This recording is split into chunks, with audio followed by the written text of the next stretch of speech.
Is Rwanda becoming the West humans' deportation ground?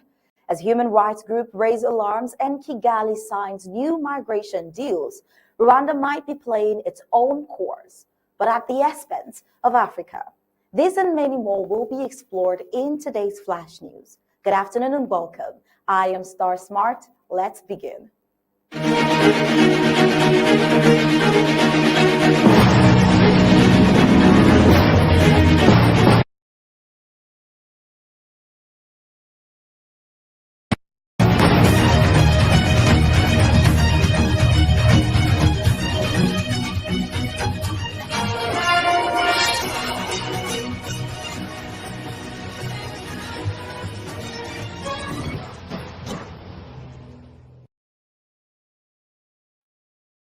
Confirmed it is in early talks with the United States to receive deported migrants, a move that could place the East African nation at the center of yet another controversial Western migration strategy. But as Rwanda seeks to become a hub of unwanted asylum seekers, critics are asking, is this a bold foreign policy strategy or a calculated gamble that puts human rights on the line? Well, speaking Sunday on Rwanda TV, Foreign Minister Olivia Nduhungirehe said discussions are underway with Washington, though no agreement has been finalized. It has not yet reached a stage where we can say exactly how things will proceed, but the talks are ongoing. He noted, stressing the preliminary nature of the discussions. Now, this development comes just 2 years after Rwanda signed a high-profile but highly contentious deal with the United Kingdom to accept thousands of asylum seekers, an agreement that was scrapped by Prime Minister Keir Starmer just last year in 2024 amid intense legal and political backlash. Now, with a potential deal with the United States in play, Rwanda is again positioning itself as a destination for Western deportations, despite ongoing scrutiny from rights groups who argue Kigali lacks basic safeguards for refugee protection. The shift in United States immigration policy has been swift under President Donald Trump's second term. Since January, his administration has intensified deportation efforts, citing national security risk and invoking rarely used wartime legislation to fast-track removals. Just last month, the Supreme Court temporarily blocked the administration from deporting a group of Venezuelan migrants accused of gang affiliation, a reminder of the legal minefield surrounding such policies. Meanwhile, the United Nations Refugee Agency, the UNHCR, has issued a warning over the Rwanda plan, stating that deported individuals may face further danger or even forced return to the very countries that they fled away from. Kigali has denied the claims, labeling the United Nations concerns as baseless and politically motivated. But as Rwanda doubles down on its roles as a solution to Western migration gridlock, the risk of vulnerable and the risk to vulnerable migrants remains central. One high-profile case already fueling criticism involves the recent United States deportation of a resettled Iraqi refugee to Rwanda, allegedly tied to Islamic State activities. The United States has long attempted to extradite him to Iraq, but legal roadblocks prevented his removal until now, highlighting how Rwanda may be used as a legal workaround in high-stakes deportation cases. Now, is this a pragmatic fix to the United States immigration logjams, or is this a dangerous precedent for offshore justice? While critics are questioning Rwanda's motivations, while the country often promotes itself as a beacon of stability and innovation in Africa, its record on press freedom, its record on political dissent, its record as well on judicial independence continues to raise red flags internationally. Is President Paul Kagame's government using migrant deals as diplomatic leverage, economic strategy, or even both?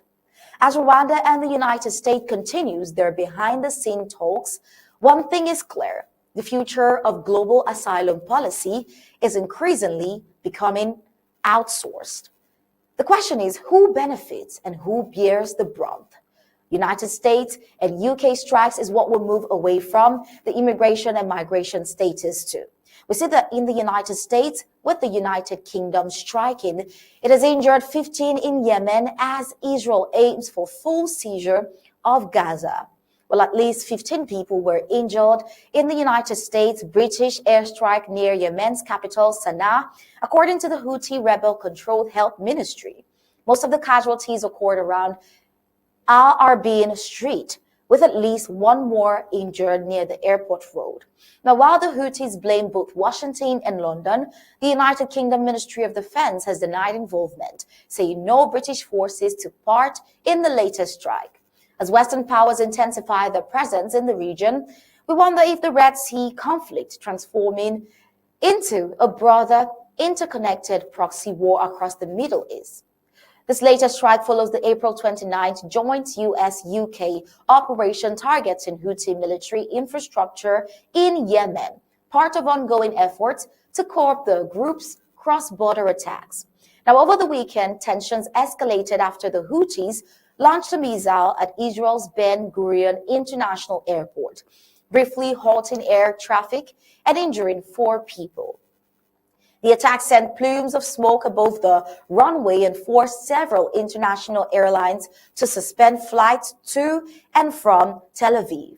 Israel has vowed retaliation, with Prime Minister Benjamin Netanyahu promising to respond not only to the Houthis, but also to what he called their Iranian masters. Now, in a televised threat, the Houthis declared a comprehensive aerial blockade on Israel, targeting its airports in a campaign of solidarity with Palestinians in Gaza. While most of the missiles' threats have been neutralized by Israel's Iron Dome defense system, the symbolic and psychological impact of such attacks is hard to ignore. Could this growing alliance between Iran-aligned groups signal a shift towards a coordinated anti-Israel axis that might challenge the United States' influence in the region? Is another question to ponder about. Meanwhile, inside Gaza, Israel is pushing forward with what appears to be its most extensive military campaign yet. According to reports from Israeli broadcaster Kan, Netanyahu's security cabinet has authorized the gradual expansion of ground operations across the enclave. An Israeli official speaking anonymously claimed that the objective could include full military control of Gaza and a revised plan for distributing humanitarian aid. The military has begun issuing tens of thousands of call-up orders to reservists, a move signaling long-term combat readiness. Now, since the March collapse of a fragile ceasefire, Israel forces have created wide buffer zones, squeezing Gaza's 2.3 million residents into an ever narrower strip of land near the coast and the central region. Aid groups warn that the blockade, combined with restricted humanitarian access, is pushing Gaza towards a severe humanitarian crisis. Now, adding another layer of complexity, Israel is reportedly seeking to bypass the United Nations and shift aid to delivery into Gaza through private companies. The new approach, centered in Rafah's designated humanitarian zone, is part of a broader strategy to cut off ties with international agencies, which Israel accuses of sympathizing with Hamas. Now, while this move could improve operational efficiency, it also raises legal and ethical questions about the neutrality and safety of aid in war zones. As airstrikes continue in Yemen, missiles fly over Israel, and ground operations intensify in Gaza, the regional powder keg appears closer than ever to ignition. Are global powers walking into a prolonged conflict they can no longer control?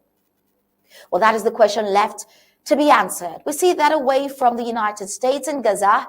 In India, we see Pakistan's military upgrading raise alarming stakes.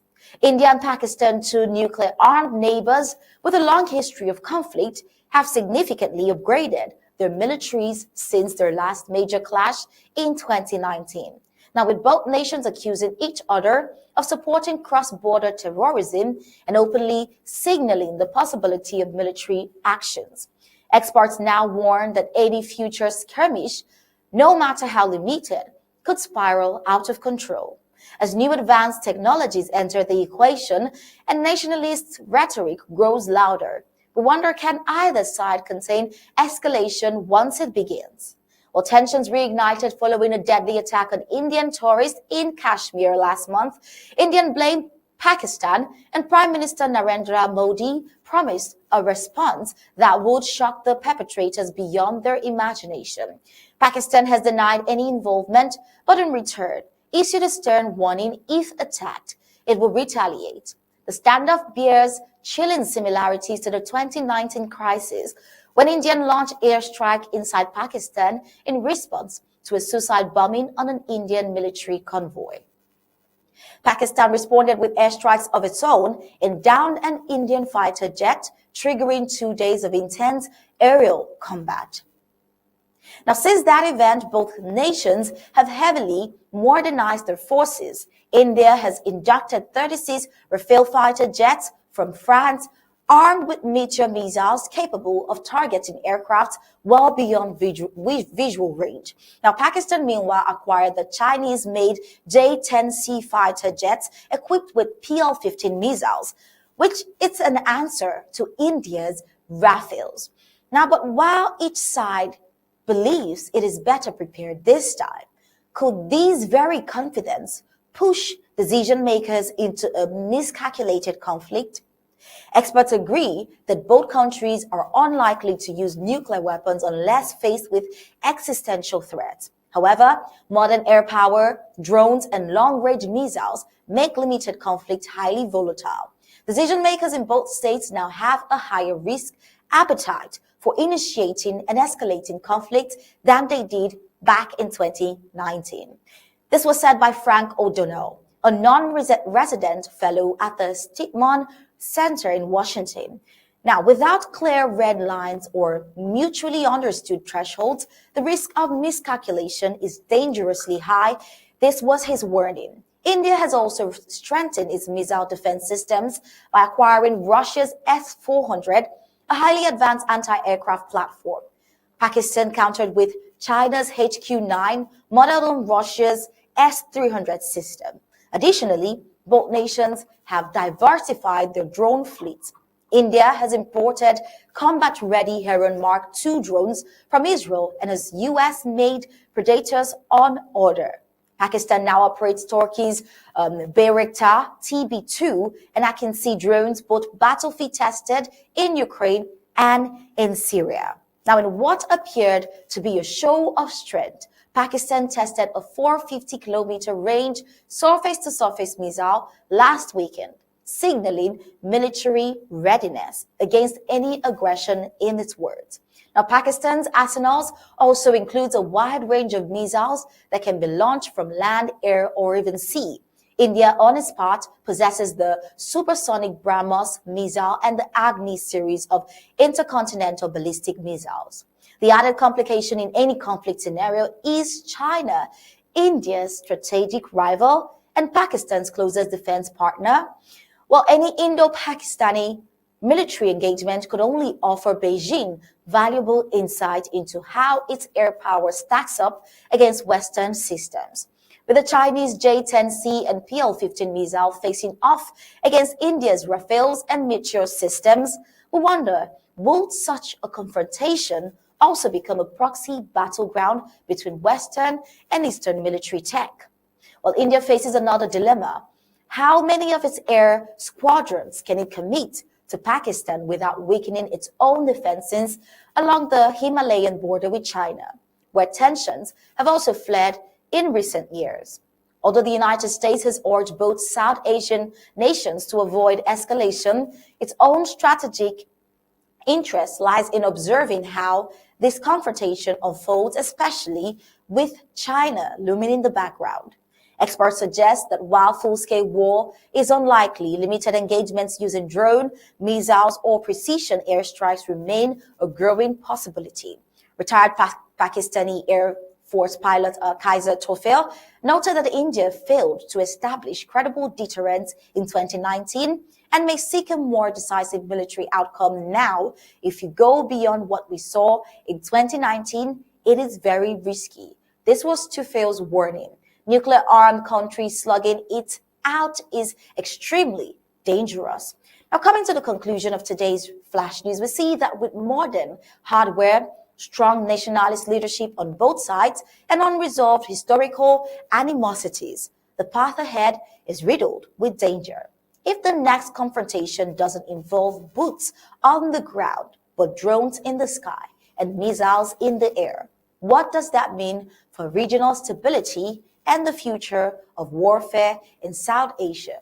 Well, until next time, this is where we'll be drawing the curtains on today's flash news to a close. Remember, we'll be bringing you recent happenings from the home front on Undaunted at the top of the hour, 8 p.m. Until then, do have a pleasant day. We'll leave you with ABC Amba TV images.